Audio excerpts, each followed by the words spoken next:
Hello everyone. एक बार फिर से आप सबका बहुत बहुत स्वागत है संगीता इस पाठशाला में। मैं संगीता मोदक आज फिर से आपके सामने हाजिर हूँ। तो चलिए देखते हैं कि आज हम क्या पढ़ने वाले हैं। आज हम पढ़ने वाले हैं चैप्टर नंबर 4 क्लास 12 की माइक्रो इकोनॉमिक्स किताब से।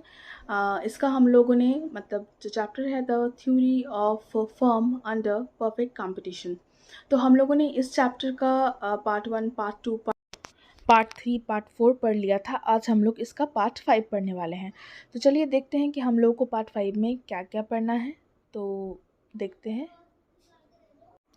तो जैसे कि हमने कहा कि आज हम the theory of the firm under perfect competition यानी कि चैप्टर नंबर 4 का पार्ट नंबर 5 पढ़ने वाले हैं। तो चलिए देखते हैं कि आज हम लोग इसका कौन सा इम्पोर्टेंट पार्ट को डिस्कस करेंगे।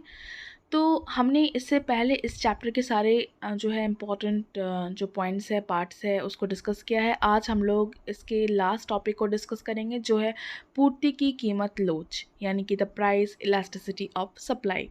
This is a very very important topic. इससे क्वेश्चन आती है तो अच्छे से समझिएगा इसको। आगे जो भी आपको पार्ट 1, पार्ट 2, पार्ट 3 में जो मैंने पार्ट 4 में जो पढ़ाया है उसको आप आई बटन में देख लीजिए। मैंने लिंक दिए हुए हैं ऊपर में और नीचे डिस्क्रिप्शन बॉक्स में भी मैंने इसके लिंक दिए हुए हैं। तो चलिए शुरू करते हैं आज इसके लास्ट टॉपिक को। तो ये जो प्राइस इलास्टिसिटी ऑफ सप्लाई है यानी कि पूर्ति की कीमत लोच है, ये क्या कह रहा है। एक वस्तु की पूर्ति की कीमत लोच वस्तु की कीमत में परिवर्तनों के कारण वस्तु की पूर्ति की मात्रा में अनुक्रियाशीलता को मापती है। यानी कि अगर कोई भी वस्तु की कीमत यानी कि प्राइस चेंज होती है, किसी भी प्रोडक्ट की जो होती है, आपकी गुड्स की जो होती है, अगर आपकी प्राइस में चेंज आती है, परिवर्तन आती है, उसके कारण से जो सप्लाई यानी कि पूर्ति की मात्रा, सप्लाई की जो क्वांटिटी होती है, पूर्ति की जो मात्रा होती है, उसमें जो मतलब आपका उसको अनुक्रियाशीलता को मापती है। कौन मापती है? जो पूर्ति की मात्रा जो क्या होगी उसको मापती है कौन? The price elasticity of supply. ठीक है। कीमत में परिवर्तन होने के कारण एक वस्तु की पूर्ति की कीमत लोच वो होती है जो वस्तु की कीमत में परिवर्तनों के कारण वस्तु की पूर्ति की मात्रा की अनुक्रियाशीलता को मापती है। ठीक है। यानी कि जो चेंज हो रहा है कि जो प्राइजेस में चेंज होने की वजह से जो आपकी वस्तु की मात्रा में जो चेंजेस हो रही है, सप्लाई की जो मात्रा में चेंज हो रही है, उसे वो मापती है। कौन? पूर्ति की कीमत लोच। अब है अधिक स्पष्ट रूप से पूर्ति की कीमत लोच जिसे हम इसे हम किससे दर्शाते हैं? से दर्शाते हैं। जैसे कि हम लोग जानते हैं इलास्टिसिटी ऑफ डिमांड को हम लोग से दर्शाते हैं, उसी प्रकार से इलास्टिसिटी ऑफ सप्लाई को हम लोग से दर्शाते हैं। ठीक है। निम्न प्रकार से परिभाषित की जाती है इसे और अच्छे से समझने के लिए। तो चलिए देख लीजिए इसके फॉर्मूला को, सूत्र को। जैसे कि पूर्ति की कीमत लोच जो है उसे हम से दर्शाते हैं। उसे हम लोग किस तरीके से लिख सकते हैं? मैंने ऊपर में जो बताया है उसको यहाँ पे मैंने सूत्र के फॉर्म में लिख दिया है। तो देखिए क्या है ये।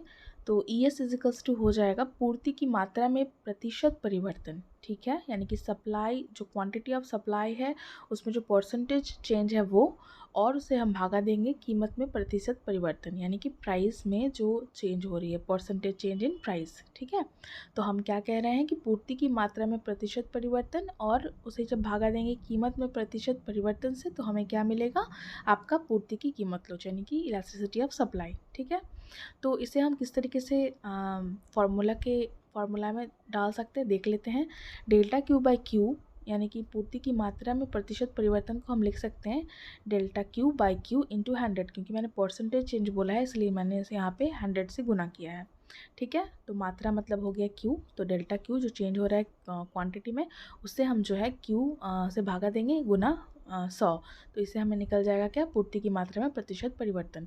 और नीचे क्या दिया हुआ है? कीमत में प्रतिशत परिवर्तन। तो कीमत में प्रतिशत परिवर्तन को निकालने के लिए हम लिखेंगे delta P by P. P मतलब प्राइस होता है, इंटू 100, क्योंकि मैंने यहाँ पे भी कहा है प्रतिशत परिवर्तन यानी कि परसेंटेज चेंज। परसेंटेज चेंज के लिए हमेशा हम लोग को गुना करना होता है 100 से। तो हो जाएगा इसका फॉर्मूला क्या? Delta Q by Q into 100 by delta P by P into 100। जैसा कि हम जानते हैं 100 कट जाएगा ऊपर नीचे, तो हमारे पास क्या बचेगा? Delta Q by Q divided by delta P by P. इसे अगर हम थोड़ा सा सही से लिखेंगे तो क्या हो जाएगा, डेल्टा पी बाई पी अगर हम ऊपर गुना करते हैं यानी कि पी बाई डेल्टा पी हो जाएगा, तो हो जाएगा हमारा सूत्र क्या, delta Q by Q into P by delta P. ये शॉर्ट फॉर्म है इस फार्मूला का। तो हम लोग को अगर निकालने के लिए कहा जाता है कि प्राइस इलास्टिसिटी ऑफ सप्लाई, तो हम कौन से फार्मूला का इस्तेमाल करेंगे, हम जो ये फार्मूला हम लोगों ने अभी दिखाया है हम इसका इस्तेमाल करेंगे। आप पूरे फार्मूला को भी डाल करके बना सकते हैं, नहीं तो इस कंसाइज फार्मूला को भी बना सकते हैं, को डाल करके भी किसी भी सम को बना सकते हैं। ठीक है, डेल्टा क्यू बाई क्यू गुणन पी बाई डेल्टा पी। तो चलिए आगे देखते हैं। जैसा कि मैंने कहा कि डेल्टा क्यू बाज़ार में आपूर्तित वस्तुओं की मात्रा है, जो परिवर्तित है वस्तुओं की मात्रा, और जब बाज़ार में कीमत में डेल्टा पी के बराबर परिवर्तन होती है। मतलब क्या, जब डेल्टा पी के बराबर परिवर्तन हो रही है, चेंज हो रही है कितना, प्राइस में जब डेल्टा पी के मात्रा में चेंज हो रही है, बराबर चेंज हो रही है, तो हमारा जो बाज़ार में जो वस्तुओं की मात्रा है वो क्या हो जा रही है, डेल्टा क्यू। ठीक है, तो अब आगे देखिए। मान लीजिए कि क्रिकेट गेंदों के लिए बाजार पूर्ण स्पर्धी है, यानी कि परफेक्ट कंपटीशन है आपका क्रिकेट बॉल्स के लिए बाजार। ठीक है, जब एक क्रिकेट गेंद की कीमत 10 रुपये है, मान लीजिए कि बाजार फर्मों द्वारा कुल 200 क्रिकेट गेंदों का उत्पादन किया जाता है। यानी कि जब प्राइस है एक बॉल का, आपका क्रिकेट बॉल का 10 रुपये, तो 200 क्रिकेट बॉल्स जो है हम लोग क्या कर रहे हैं, फर्म जो है बाजार में बना रही है। ठीक है, जब क्रिकेट गेंदों की कीमत बढ़कर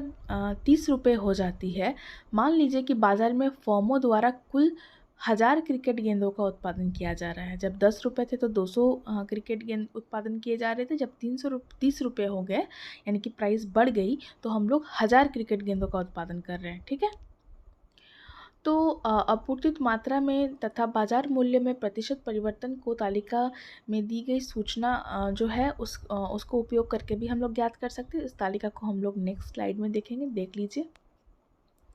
तो जैसे यहाँ पे हम लोगों ने अभी, जैसे मैंने जो कहा है यहाँ पे उसी को मैंने चार्ट में डाल दिया है। ठीक है, तो जैसे मैंने कहा है कि कीमत जो है क्रिकेट गेंदों की, यानी कि प्राइस ऑफ क्रिकेट बॉल, उसको हम पी से डिनोट करेंगे, और quantity of cricket ball produced and sold, जो हम लोग मात्रा जो है क्रिकेट गेंदों की उसे जो हम लोग बना रहे हैं, उत्पादन करें, उसे हम लोग क्यू से डिनोट करेंगे। ठीक है, तो पहले प्राइस हम लोग का क्या था, जब 10 रुपये प्राइस थी क्रिकेट बॉल्स की, तो हम लोग कितना क्वांटिटी यानी कि पुरानी क्वांटिटी कितना हम लोग उसको शोल्ड कर रहे थे, 200।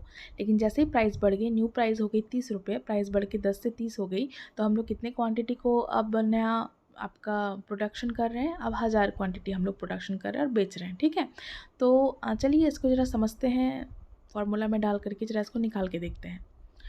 तो देखिए जैसे कि हम देख पा रहे हैं कि आपूर्ति मात्रा में प्रतिशत परिवर्तन, पहले हम लोग जानते हैं इस फार्मूला को। फार्मूला में क्या दिया हुआ है कि ई एस इजिकल्स टू होता है आपूर्ति मात्रा में प्रतिशत परिवर्तन, उसे जब हम कीमत में प्रतिशत परिवर्तन से भागा देते हैं तो हमें निकलता है, तो निकलता है क्या, हमारा ई एस। ठीक है, तो पहले हम लोग देख लेंगे आपूर्ति मात्रा में प्रतिशत परिवर्तन। जैसे कि हम लोगों ने देखा कि delta Q by Q one into 100, तो डेल्टा क्यू का मतलब क्या हो जाएगा, Q two minus Q one. ठीक है, तो Q two minus Q one मतलब 1000 माइनस 200, तो कितना हो जाएगा वो आपका 800। ठीक है, यहाँ मैंने पूरा नहीं दिखाया, अब अगर कॉपी में लिखेंगे तो आपको मिल जाएगा वो। तो 800 बाई, और हम लोग का Q1 कितना है, आपका पुराना प्राइस कितना है आपका 200, तो 800 बाई 200 गुना 100, तो आप क्या निकल जाएगा हमारा 200 से, और 100 से अगर हम इसको काटेंगे तो 0 0 0 0 कटेगा, हमारे पास नीचे 2 बचेगा और ऊपर 800 है। 800 से जब 2 को हम लोग भागा देंगे तो हमें क्या मिल जाएगा, 400। ठीक है, तो ये हमारा क्या निकल गया, आपूर्ति मात्रा में प्रतिशत परिवर्तन, यानी कि change in the quantity, percentage change in the quantity. ठीक है, 400 निकल गया। अब देखिए, अगर हम कीमत में परिवर्तन को निकालेंगे तो क्या निकलेगा हमारा, delta P by P one into 100। तो डेल्टा पी का मतलब होता है P two minus P one, P two क्या है हमारे 30 माइनस 10 बाई 10 इंटू 100, यानी कि 20 बाई 10 इंटू 100 हो जाएगा हमारा। 20 बाई 10 का मतलब हो गया क्या, 2 इंटू 100 यानी कि 200। तो हमारा जो चेंज इन प्राइस हो रहा है, परसेंटेज चेंज इन प्राइस, वो हमारा आ रहा है 200। ठीक है, तो 200 आ गया। अब हम लोग फार्मूला जानते हैं कि ई एस इजिकल्स टू होता है आपूर्ति मात्रा में प्रतिशत परिवर्तन, जो कि 400 निकला है, ऊपर लिख दीजिए, और हम लोग उसको भागा देते हैं बाजार कीमत में प्रतिशत परिवर्तन। नीचे हम लोग का कितना आया है बाजार कीमत में प्रतिशत परिवर्तन, 200, तो 400 भागा 200 इजिकल्स टू कितना हो गया आपका 2, यानी कि कितना आया इसका इलास्टिसिटी ऑफ सप्लाई 2। ठीक है, तो 2 हमारा क्या आ गया, ई एस आ गया। ठीक है, अब समझिएगा थोड़ा इसको। जब पूर्ति वक्र जो है ऊर्ध्वस्तरीय है, कीमत के प्रति आपूर्ति पूर्ण रूप से असंवेदनशील है तथा पूर्ति की लोच शून्य है। ठीक है। अन्य स्थितियों में जब पूर्ति वक्र सकारात्मक प्रवणता वाली होती है, यानी कि आपका इंक्रीजिंग स्लोप होती है उसका, यानी कि सकारात्मक प्रवणता वाली होती है, कीमत में वृद्धि के साथ पूर्ति में भी वृद्धि होती है, यानी कि प्राइस बढ़ेगा तो क्या हो जाएगा, सप्लाई भी बढ़ेगी। और इस प्रकार पूर्ति की लोच जो है वो सकारात्मक होती है, यानी कि पॉजिटिव होती है। जो सप्लाई ऑफ हमारा इलेक्ट्रिसिटी ऑफ सप्लाई है वो भी क्या होती है आपकी, सकारात्मक होती है। मांग की कीमत लोच के समान पूर्ति की कीमत लोच भी इकाइयों से स्वतंत्र होती है, यानी कि जैसे demand of elasticity of demand आपका जो है यूनिट्स से इंडिपेंडेंट होती है, उसी प्रकार से आपका जो है इलास्टिसिटी ऑफ सप्लाई भी जो है आपका यूनिट्स से जो है आपका इंडिपेंडेंट होती है। अब आगे देखिए, अब ज्योमेट्री विधि, यानी कि the geometric method of the two measure the elasticity of supply. हमने यहाँ पे पैनल ए, पैनल बी और पैनल सी के द्वारा समझाया है इसको। तो पैनल ए क्या कह रहा है, बी क्या कह रहा है, सी क्या कह रहा है, तीनों को हम लोग देखेंगे। सबसे पहले देखिए रेखा चित्र 4.14 में अगर हम पैनल ए की बात करते हैं तो एक सीधी रेखा जो है पूर्ति वक्त दर्शाती है। जो स्ट्रेट लाइन हम लोग को दिख रही है जिसे हम लोगों ने एस से दर्शाया है, वो क्या है आपका, एक पूर्ति वक्र है, यानी कि सप्लाई कर्व है। ठीक है। पूर्ति वक्र पर एस एक बिंदु है, एस हम लोगों ने एक बिंदु को दर्शाया है। यहाँ कीमत अक्ष को इसके घनात्मक भाग पर काटती है। देखिए वो क्या करती है, जो कीमत जो हमारी रेखा है उसको जो है पॉजिटिव आपका जो एक्सिस है वहाँ पे काटती है, तथा जब हम सीधी रेखा को बढ़ाते हैं यह मात्रा अक्ष को एम बिंदु पर काटती है। जब हम इसको बढ़ाते हैं, आगे बढ़ा दीजिए आप इसको, जो है जहाँ पे वो काट रही है उससे अगर हम लोग लेफ्ट हैंड साइड में आते हैं तो देखिए एम पे काटती है, एम बिंदु पे काटती है। ठीक है। जो ऋणात्मक है वो क्या है आपका, ऋणात्मक है। अगर हम लोग बोलते हैं कि अगर ये आपका ओ P0 लाइन जो हम लोग जो हमारे पास जो हमारा वर्टिकल लाइन है, वर्टिकल लाइन पे अगर हम लोग इसको काटते हैं तो ये कहाँ पे काटती है, धनात्मक होती है ये। लेकिन जैसे ही इसके आगे बढ़ कर के आपका ओ एक्स एक्सिस को काटती है तो वो क्या हो जाती है आपका, ऋणात्मक हो जाती है, यानी कि नेगेटिव हो जाती है। बिंदु एस पर इस पूर्ति वक्र की कीमत लोच MQ0 भागा OQ0 है।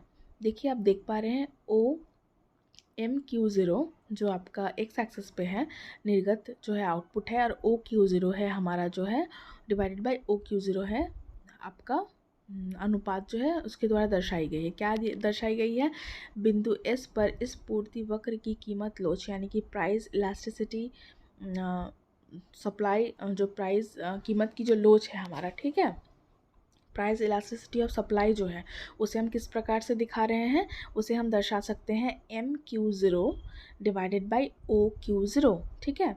देख रहे हैं आप जैसे कि निर्गत जिस स्तर पे इसको दिखाया गया है कि अनुपात द्वारा दर्शाई गई है। ऐसे पूर्ति वक्र पर किसी भी बिंदु S के लिए जो MQ0 है वो हमेशा ज़्यादा होगा OQ0 से। हम देख ही पा रहे हैं MQ0 हमेशा ज़्यादा होगा क्या, OQ0 से। अतः ऐसे पूर्ति वक्र के किसी भी बिंदु पर कीमत लोच 1 से अधिक होगी। ऐसा अगर कोई हमारे पास पूर्ति वक्र है, यानी कि सप्लाई कर्व है, तो इसके लिए हमेशा जो आपका इलास्टिसिटी ऑफ सप्लाई होगा वो क्या होगा, 1 से ज़्यादा होगा। ठीक है। अब आगे देखिए, जैसे कि आप देख पा रहे हैं पैनल सी को देख लीजिए। पहले पैनल सी में भी जो एक सीधी रेखा है वो एस जो है वो हमें क्या दिखा रही है, वो हमारे सप्लाई कर्व को दिखा रही है, यानी कि पूर्ति वक्र को दिखा रही है। ये मात्रा जो है अक्ष को एम पर काटती है। देखिए काट रही है ना एम पे, जो कि धनात्मक है। ये क्या है आपका, पॉजिटिव है, पॉजिटिव लाइन है। आप अगर क्वाड्रेंट को जानते होंगे, क्वाड्रेंट 1, क्वाड्रेंट 2, क्वाड्रेंट 3, क्वाड्रेंट 4, तो हमारा ये कौन सा क्वाड्रेंट पड़ रहा है, फोर्थ क्वाड्रेंट। फोर्थ क्वाड्रेंट पे जो वाई एक्सिस होता है वो हमेशा क्या होता है, पॉजिटिव होता है। ठीक है। तो जो धनात्मक होती है। पुनः इस पूर्ति वक्र के बिंदु एस पर कीमत लोच क्या हो जाएगी, MQ0 बाई OQ0 के अनुपात से प्राप्त की जा सकती है। ठीक है। अब MQ0 जो है आपका कम होगा किससे, OQ0 से। तो इसीलिए जो हमारा इलास्टिसिटी ऑफ सप्लाई होगा वो हमेशा क्या हो जाएगा आपका, 1 से कम होगा।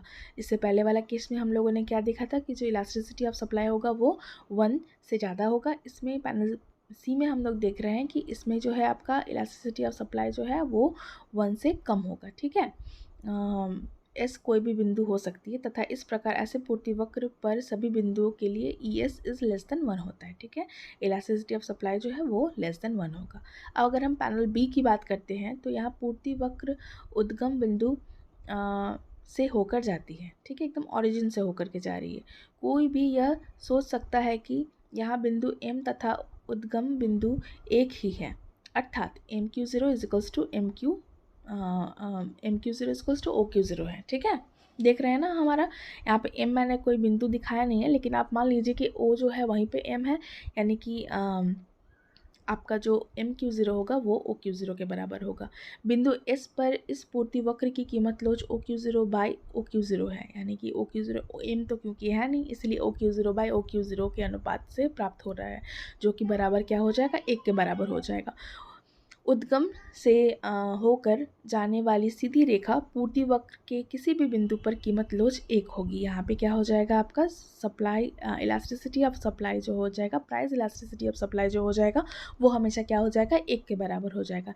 यानी कि पैनल ए में हम लोगों ने देखा जो इलास्टिसिटी ऑफ सप्लाई है वो हो जाएगा आपका ग्रेटर देन 1। पैनल बी में जो है आपका इलास्टिसिटी ऑफ सप्लाई जो हो जाएगा वो हो जाएगा इक्वल्स टू 1, और पैनल सी में जो हो जाएगा आपका इलास्टिसिटी ऑफ सप्लाई वो होगा आपका लेस देन 1। तो हम लोगों ने इस 3 जो है इम्पॉर्टेंट ज्योमेट्रिक मेथड्स के थ्रू हम किस तरीके से इलास्टिसिटी ऑफ सप्लाई को निकाल सकते हैं उसको देख लिया है।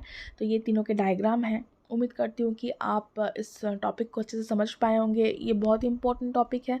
मैं आगे वीडियो में इसके जितने भी न्यूमेरिकल्स है उसको सॉल्व करके दिखाऊंगी आपको। तो पहले चैप्टर्स हम लोग कंक्लूड करेंगे, सारे चैप्टर्स को पढ़ लेंगे, उसके बाद हम इसके न्यूमेरिकल्स के भी वीडियोस बनाएंगे। तो आगे बने रहिएगा, और उम्मीद करती हूँ कि कोई भी डाउट होगा तो ज़रूर आप कमेंट सेक्शन में मुझे कमेंट करके पूछेंगे। और ये चैप्टर तो यहाँ पे ख़त्म होता है। नेक्स्ट चैप्टर हम लोग शुरू करेंगे आपका मार्केट इक्विलिब्रियम, वो भी बहुत महत्वपूर्ण है, उसमें भी आप देखते रहिए आगे वीडियोज़ को। तो आज के लिए इतना ही।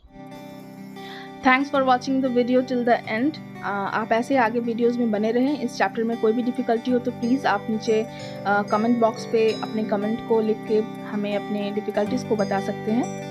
और please don't forget to click on the like, subscribe and on the bell button.